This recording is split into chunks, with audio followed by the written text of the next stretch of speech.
Ambati Rambabu YCP కార్యాలయంలో మీడియాతో మాట్లాడుతున్నారు. లైవ్లో చూద్దాం. రోజు రోజుకి ఆయన ప్రవర్తనని మనం క్యాలిక్యులేట్ చేస్తే చాలా చిత్రంగా మాట్లాడుతున్నారు, చిత్రంగా వ్యవహరిస్తున్నారు. ఎన్నికల కమిషన్ దగ్గరికి వెళ్ళి ఎన్నికల కమిషన్ని బ్లాక్మెయిల్ చేసేటటువంటి పరిస్థితి, బెదిరించేటటువంటి పరిస్థితి చేస్తున్నారు. అంతేకాకుండా అధికారుల్ని చాలా విచ్చలవిడిగా మాట్లాడుతున్నారు. ముఖ్యంగా ఐపీఎస్ ఆఫీసర్ని కొనేశారనేటువంటి మాట మాట్లాడుతున్నారు. చాలా తప్పు ప్రజాస్వామ్యంలో. చంద్రబాబు నాయుడు గారు పరిపాలన చేస్తున్నటువంటి ముఖ్యమంత్రి ఇప్పుడు దాకా. మరి రేపు ఏమవుతాడనేది వేరే అంశం.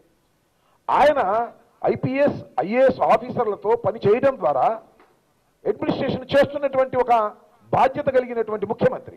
ఆయన అంటాడు ఐపీఎస్ ఆఫీసర్లను కొనేశారు, ఐఏఎస్ ఆఫీసర్లు ఏంటి కోర్టులాగా వ్యవహరిస్తున్నారు, సిఎస్ వెళ్ళి డీజీపీ దగ్గర కూర్చోవడం ఏమిటి? What is this? ఏం మాట్లాడుతున్నారు మీరు? సిఎస్ దగ్గరికి వెళ్ళి డీజీపీ దగ్గరికి వెళ్ళి సిఎస్ కూర్చోకపోవడం అది అంతర్గతమైనటువంటి వ్యవహారం. అధికారులు ఇద్దరి మధ్యన జరుగుతున్నటువంటి వ్యవహారం. దాన్ని నువ్వు తప్పుపట్టవలసినటువంటి అవసరం ఏమున్నది? దానిలో ఏమైనా కుట్రలు ఉన్నాయా, కుతంత్రాలు ఉన్నాయా? అధికారులందరినీ కూడా దూషించేటటువంటి కార్యక్రమం ఎందుకు చేస్తున్నావా చంద్రబాబు నాయుడు గారు అంటే, నీ అధికారం కోల్పోతున్నావు కాబట్టి యంత్రాంగాన్ని దూషించేటటువంటి కార్యక్రమం.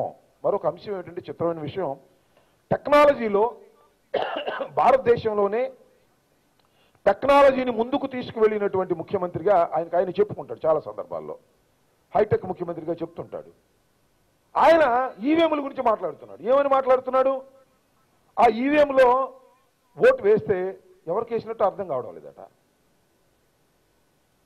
మరి అక్కడ వీవీప్యాడ్లు అవకాశం కోరారు, ఇచ్చారు వీవీప్యాడ్లు కూడా. నేనైతే ఓటు వేసినప్పుడు ఖచ్చితంగా ఫ్యాన్ గుర్తుకు ఓటు వేసినప్పుడు దానిలో ఫ్యాన్ కనిపించింది, తర్వాత స్లిప్ కింద పడిపోయింది. ఇంత స్పష్టంగా ఉంటే ఈవీఎంల మీద పడేటువంటి కార్యక్రమం చేస్తున్నారు. ఈవీఎంలు పైగా ఏమన్నారంటే 30% 40% ఈవీఎంలు పనిచేయలేదన్నారు. నిజంగా ఈవీఎంలు పనిచేయకపోతే ఇంత పర్సెంటేజ్ ఓటింగ్ ఎలా అవుతుంది? దీనికి సమాధానం చెప్పాల్సినటువంటి బాధ్యత లేదా? ఏదో పిచ్చికి నోటికి వచ్చినట్టుగా చంద్రబాబు నాయుడు గారు మాట్లాడుతూ ఉంటే మీడియా చూపిస్తుంది కాబట్టి ఇష్టం వచ్చినట్టు మాట్లాడతారా? నాకు అర్థం కాలేదు. అంతేకాదు, మరొక అంశం ఏమిటంటే, చంద్రబాబు నాయుడు గారు మాట్లాడుతున్న తీరు చాలా స్పష్టంగా మునిగిపోతున్నాను నేను అనేటువంటి మాట చాలా స్పష్టంగా కనిపిస్తూ ఉన్నది. మీరు ఒకసారి పరిశీలన చేయమని మనవి చేస్తున్నా. రాష్ట్ర ప్రజానీకం అందరూ కూడా తెలుసుకోవాల్సిన అంశం ఏమిటంటే, ఆయన ఇందాక ఏదో అన్నాడు, ఎవరో అడిగారు విలేకరులు, అయ్యా మీరు ఎప్పుడు ప్రమాణ స్వీకారం చేస్తారని. 23 తర్వాత మంచి చూసుకుని ప్రమాణ స్వీకారం చేస్తారట. 23 తర్వాత మంచి చూసుకోమనండి. ప్రమాణ స్వీకారం చేస్తారో ప్రమాణ స్వీకారం చెయ్యరో ప్రజలు నిర్ణయిస్తారు. మంచిది చూసుకోవాల్సినటువంటి అవసరం ఉన్నది చంద్రబాబు నాయుడు గారు 23 తర్వాత అని మనం చేస్తున్నాం. నేనేది ఏంటంటే, ప్రజాస్వామ్యంలో విశ్వాసం ఉండటం తప్పలేదు ప్రజల మీద. ఆయన భ్రమిస్తూ ఉన్నారు. ఏదో గందరగోళం జరిగిపోతుందని, తన చుట్టూ ఏదో కుట్ర జరిగిపోతుందని, అధికారులు మార్చేస్తున్నారని. ఏంటంటే అధికారులు మార్చేది నాకు అర్థం కాలేదు. అధికారులు ఎక్కడి నుంచి పంజాబ్ నుంచి తీసుకొస్తున్నారా, లేకపోతే వైసీపీ నుంచి తీసుకొస్తున్నారా, లేకపోతే మరొక పార్టీ నుంచి తీసుకొస్తున్నారా? అధికారులు అనేవారు ఐపీఎస్ ఐఏఎస్ అధికారులు ఎప్పుడు ఆంధ్ర రాష్ట్రంలో పనిచేస్తున్న వారే. వారికి స్థానభ్రంశం జరిగితే అదేదో పెద్ద ప్రమాదం ప్రజాస్వామ్యానికి జరిగిపోయినట్టుగా ఎందుకు మాట్లాడుతున్నారు అంటే, మీ ఉద్దేశం ఏమిటి? కొంతమంది అధికారులను మీ చుట్టూరా పెట్టుకొని ఎన్నికల్లో వారిని ఉపయోగించుకోవాలనే మీ కుట్ర భగ్నమైపోయిందనేటువంటి బాధ నాకు కనిపిస్తూ ఉంది తప్ప చంద్రబాబు నాయుడు గారి దగ్గర ఎక్కడా సిన్సియారిటీ కనిపించడం లేదనేది చాలా స్పష్టంగా అర్థమవుతా ఉన్నది. కాబట్టి వాళ్ళు చెప్తున్నారు చంద్రబాబు నాయుడు గారు ఏదో పసుపు కుంకుమ ఇచ్చాం కాబట్టి మహిళలు పెద్ద ఎత్తున వచ్చారు, మేము ఖచ్చితంగా మేము గెలవబోతున్నాము అనే మాట ఎక్కడో విన్నాను. మంచిదే, మీరు గెలవబోతే కాదని అనేది ఎవరు లేదు. అంత గెలవబోటానికి అంత విశ్వాసం మీకుంటే ఎందుకు మీరు కంగారు పడుతున్నారు చెప్పండి?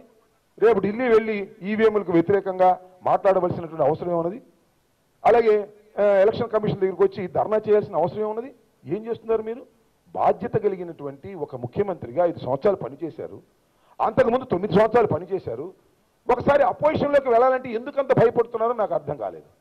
మిమ్మల్ని ప్రజలు తిరస్కరించబోతున్నారనేది నాకున్నటువంటి సమాచారం. అది నిజమవుతుందో అబద్ధమవుతుందో 23వ తారీఖున చాలా స్పష్టంగా మీకు తెలుస్తుంది.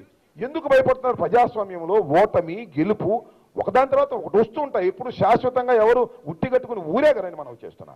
ఒకసారి అధికారం మీ దగ్గర పోతుందనేటువంటి ఆలోచనే మిమ్మల్ని ఇంత భయంగా ఎందుకు చేస్తున్నదో మీకు సమాధానం చెప్పాల్సినటువంటి అవసరం ప్రజలకుందని మనం చేస్తున్నా. మీరు కంగారు పడాల్సిన అవసరం ఏమీ లేదు. ప్రజాస్వామ్యంలో ఓడలు బళ్ళు అవుతాయి, బళ్ళు ఓడలవుతాయి. ఇది మీరు గుర్తుపెట్టుకోమని మనం చేస్తున్నా. ప్రజాస్వామ్యంలో ఏ విధంగా ప్రవర్తించాలో చంద్రబాబు నాయుడు గారు తెలుసుకోవాల్సినటువంటి పరిస్థితి ఏర్పడటం చాలా దురదృష్టకరం. అంతేకాదు అంటున్నారు చంద్రబాబు నాయుడు గారు, మేము ఓటమి భయంతో చాలా గందరగోళాలు సృష్టించామట, అరాచకాన్ని సృష్టించామంట. నేను మనవి చేస్తున్నా, ఓటమి భయం ఎవరికి స్పష్టంగా కనిపిస్తుందో ఫేస్లో మీ అందరికీ తెలుసు. ఓటమి భయంతో చంద్రబాబు నాయుడు గారు ఈ రాష్ట్రాన్ని అతలాకుతలం చేయాలని ప్రయత్నం చేస్తున్నారు. కానీ ఎక్కడ కూడా ప్రజలు అతలాకుతలం కావడం లేదు. అధికారుల మీద దూషిస్తున్నారు, ఈవీఎంల మీద దూషిస్తున్నారు, సిఎస్ల మీద దూషిస్తున్నారు, అందరి మీద దూషించేటటువంటి ఈసీ మీద దూషిస్తున్నారు. ఇదంతా ఏంటంటే ఒక అరాచకాన్ని సృష్టించాలనేటువంటి ప్రయత్నం చంద్రబాబు నాయుడు గారు సాక్షాత్తు చేస్తున్నారు. కారణం ఏమిటంటే ఆయన చేతిలో నుంచి అధికారం జారిపోబోతా ఉన్నది అనేటువంటి విషయాన్ని ఆయన మనసులో చేరిన తరువాత ఒక అరాచకాన్ని సృష్టించాలనే ప్రయత్నం చేస్తున్నారు. ఇది ధర్మం కాదని మనం చేస్తున్నాం, నిబ్బరంగా ఉండమని మనం చేస్తున్నాం. ప్రజలు తమ యొక్క నిర్ణయాన్ని భద్రపరిచారు.